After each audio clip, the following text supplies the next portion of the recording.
तुम एक छोटी सी कश्ती में हो, चारों तरफ सिर्फ पानी और ज़मीन का दूर दूर तक कोई नामो निशान नहीं।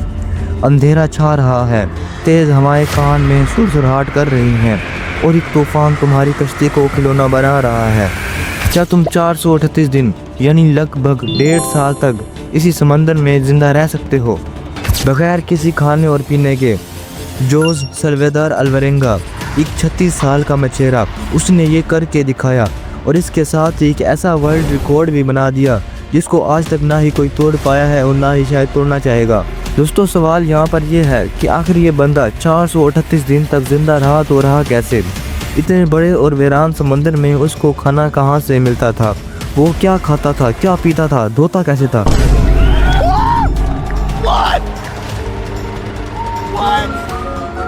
और दोस्तों, क्या हुआ कि जब वो 438 दिनों के बाद नया वर्ल्ड रिकॉर्ड बनाने के बाद वापस आया तो पुलिस ने उसे अरेस्ट कर लिया। तो आइए जानते हैं दोस्तों आज की इस शानदार वीडियो में।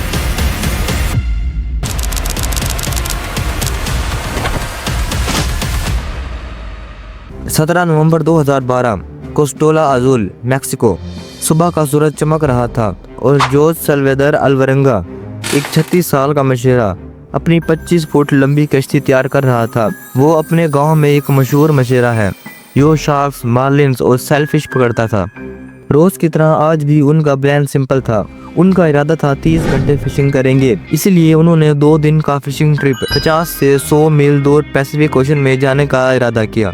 जोश अपने आम दोस्त के साथ जाना चाहता था लेकिन वो नहीं आ सका, इसीलिए उसने इज़ेकियल कोर्डोबा, एक 23 साल के नए लड़के के साथ लिया।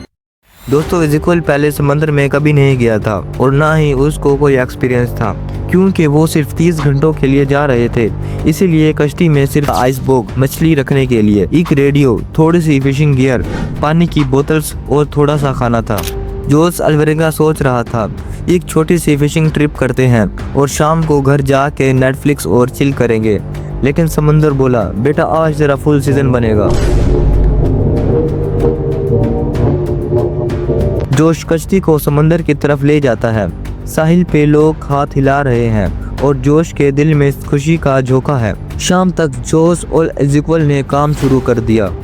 उन्होंने 500 किलो मछली पकड़ ली जो आइस बॉक्स में भर दी। लेकिन तभी आसमान का रंग बदला, एक तूफान आ रहा था। यह तूफान पानी और हवा का एक राक्षस था। बड़े बड़े झोंके कश्ती में पानी भर रहे थे। जोश अपनी बोट को फुल स्पीड में भगाता है। वो लोग किसी न किसी तरह करके उस तूफान से बच जाते हैं। वो अब तूफान से दूर आ गए थे लेकिन अपने साहिल से सिर्फ 20 किलोमीटर दूर थे। उनको अपना आइलैंड दिखाई दे रहा था। दोस्तों, इसी मौके पर किस्मत उनका साथ देना छोड़ देती है। वो अपने घर की तरफ जाने की कोशिश करते हैं लेकिन ज़्यादा लोड देने की वजह से बोट की मोटर ख़राब हो जाती है। जोश जल्दी से मदद के लिए अपने बॉस से रब्ता करने की कोशिश करता है लेकिन यहाँ भी किस्मत धोखा दे देती है। जोश रेडियो से कांटेक्ट करने की कोशिश करता है लेकिन रेडियो की बैटरी ख़त्म हो जाती है। समंदर की तेज़ लहरें दोबारा से उनको समंदर की तरफ धकेलना शुरू कर देते हैं।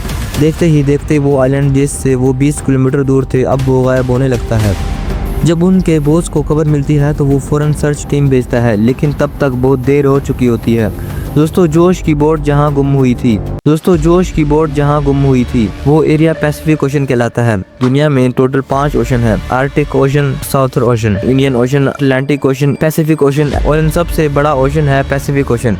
यह अकेला ओशन इतना बड़ा है कि अगर हम इसकी एक साइड से ज़मीन में सुराख करें तो वो सुराख दूसरी साइड पे भी पैसिफिक ओशन से ही जाकर निकलेगा। हमारा टोटल लैंड एरिया यानी पहाड़, जंगलात, बिल्डिंग्स, टावर, छत, रेगिस्तान, गली, नदी, नाली, गटर, बुर्ज खलीफा, जोनी। जिस राह पे तुम चल रहे हो बेटा, एक दिन पूरी तरह फंसोगे। सबको इस पैसिफिक ओशन में डाल दिया जाए तो फिर भी पैसिफिक ओशन इन सब से बड़ा है। पैसिफिक ओशन का total area 165.2 million square kilometre है। तो उम्मीद है आपको पैसिफिक ओशन का पता लग गया होगा। तो चलते हैं वापस जोश की तरफ। तूफान उनकी कश्ती को समंदर के गहरे हिस्से में ढकेल देता है जहाँ ज़मीन का कोई नामो निशान नहीं। 5 दिन तक तूफान चलता है और जब तूफान थमता है जोश और इज़ेकियल अपने आप को अकेले पाते हैं। चारों तरफ सिर्फ पानी ही पानी होता है। कोई ज़मीन दूर दूर तक नज़र नहीं आती, ना मोटर, ना रेडियो, ना साहिल, बस एक टूटी सी कश्ती और समंदर का खारा पानी। दिन हफ्तों में बदल गए। जोश और इज़ेकिएल के पास जो थोड़ा खाना था वो ख़त्म हो चुका था। जोश जो एक तजुर्बेकार था, समंदर को अच्छी तरह से जानता था। उसको मालूम था कि यहाँ ज़िंदगी के लिए हर चीज़ से लड़ना पड़ेगा। वो अपने हाथों से छोटी मछलियाँ पकड़ता, हाथ पानी में रखता और जब मछली छू जाती तो झट से पकड़ लेता। इसी तरह से उन्होंने अपनी भूख मिटाई। दोस्तों, चारों तरफ पानी होने के बावजूद भी उनके पास पानी की शदीद किल्लत थी। वो बारिश का इंतज़ार करते। समंदर में तैरती प्लास्टिक की बोतल जोश के लिए सोना थी। वो उनमें बारिश का पानी जमा करता, लेकिन जब बरसात नहीं होती तो वो अपनी प्यास बुझाने के लिए समुद्री कछुए का खून पीते ताकि जिस्म में ताकत रहे। ये सुनने में थोड़ा अजीब है, लेकिन ये उनके ज़िंदा रहने का एक वाहिद रास्ता था। जोश ने देखा कि इज़ेकिएल का जिस्म कमज़ोर होता जा रहा था। जोश उसे हिम्मत देता, लेकिन इज़ेकिएल की आंखों में उम्मीद कम होती जा रही थी। जोश के दिल में एक वादा था, वो घर वापस जाएगा और ज़रूर जाएगा, चाहे कुछ भी हो जाए। पर क्या वो अपने दोस्त को बचा पाएगा या समुंदर उसे छीन लेगा? 4 महीने गुजर गए। मार्च 2013। इज़ेकिएल का जिस्म अब एक हड्डी का ढांचा था। एक दिन उसने एक समुद्री परिंदा खाया जो जहरीला था। उसके पेट में एक पॉइजनस सांप था। इज़ेकिएल बीमार हो गया, लेकिन अगली ही सुबह इज़ेकिएल की सांस रुक जाती है। जोश के दिल पे जैसे पहाड़ टूट पड़ता है। वो अपने दोस्त को जिस्म को कश्ती में ही रखता है, उससे बातें करता है जैसे वो अब भी जिंदा हो। 6 दिन तक जोश उसके जिस्म के साथ बातें करता रहा, लेकिन धीरे धीरे उसे एहसास हुआ कि वो पागलपन की तरफ जा रहा है। आखिरकार उसने इज़ेकिएल के जिस्म को समंदर में छोड़ दिया। महीने गुजरते गए। 100 दिन, 200 दिन, 300 दिन। जोश का जिस्म अब एक हड्डी का ढांचा था। उसकी दाढ़ी लंबी, बाल उलझे हुए और कपड़े फट चुके थे। जोश अब समंदर का एक हिस्सा बन चुका था। वो समंदरी कछुए पकड़ता, उनका गोश्त खाता और खून पीता। एक रात जोश ने दूर एक बड़ा जहाज देखा। उसका दिल जोर से धड़का। उसको जिंदगी की एक उम्मीद नजर आई। वो चिल्लाया, हाथ हिलाया, अपनी सारी ताकत लगा दी। लेकिन दोस्तों, रात का टाइम था और समुंदर के इस हिस्से में जहां पर खौफनाक अंधेरा होता है। शिप ने उसको नहीं देखा और देखते ही देखते वो जहाज भी गायब हो गया।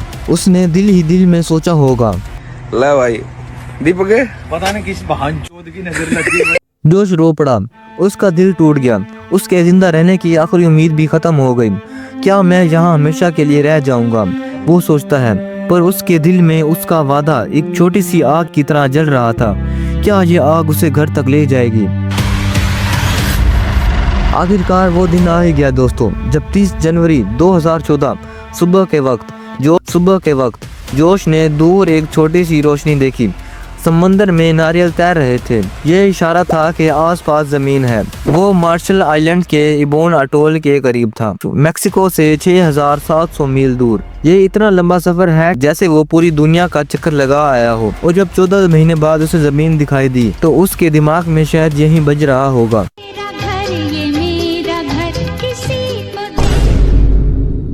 जब उसने ज़मीन देखी तो उसने फ़ौरन अपनी बोट से छलांग लगा दी और तैर कर किनारे तक गया। उसकी टांगें सूजी हुई थी, वो चल नहीं सकता था। उसका जिस्म इतना कमज़ोर था कि वो एक पतला कागज़ जैसा लग रहा था। उसकी दाढ़ी और बाल उलझे हुए थे। 2 लोकल लोग उसे किनारे पर देखते हैं। जोश स्पेनिश में बोलता है, मदद, मेरा नाम जोश है, मैं खो गया हूँ। अपने घर ले जाते हैं, नारियल का पानी देते हैं, खाना देते हैं और रेडियो से मदद मंगवाते हैं। जोश के दिल में एक बड़ा सुकून था। उसने अब जाकर कहीं चैन की सांस ली थी। वो जिंदा था 438 दिन बाद। लेकिन दोस्तों, जोश को वहाँ की पुलिस ने अरेस्ट कर लिया था क्योंकि वो बगैर परमिशन के उनकी कंट्री में घुस गया था। 11 दिन बाद जोश को वापस भेज दिया गया अपने परिवार के पास। वहाँ उसने अपने परिवार से मुलाकात की और उसका दिल खुशी से भर गया। लेकिन वापसी आसान नहीं थी। उसकी कहानी सिर्फ समंदर के बारे में नहीं, यह एक आदमी का दिल, उसकी हिम्मत और उसकी उम्मीद के बारे में है। जोश साहिल पर चल रहा है, सूरज डूब रहा है और समंदर शांत है। ये कहानी हमें सिखाती है कि चाहे कितनी ही बड़ी मुसीबत क्यों ना आ जाए, अगर दिल में उम्मीद हो तो हर जंग जीती जा सकती है। जोश ने 6700 मील का सफर तय किया, अकेलापन, भूख और मौत से लड़ा और अपना वादा पूरा किया। ऐसे चैनल्स बार बार नहीं मिलते, तो कहीं खो ना दो, इसीलिए सब्सक्राइब करके सेव कर लो। अल्लाह हाफिज़।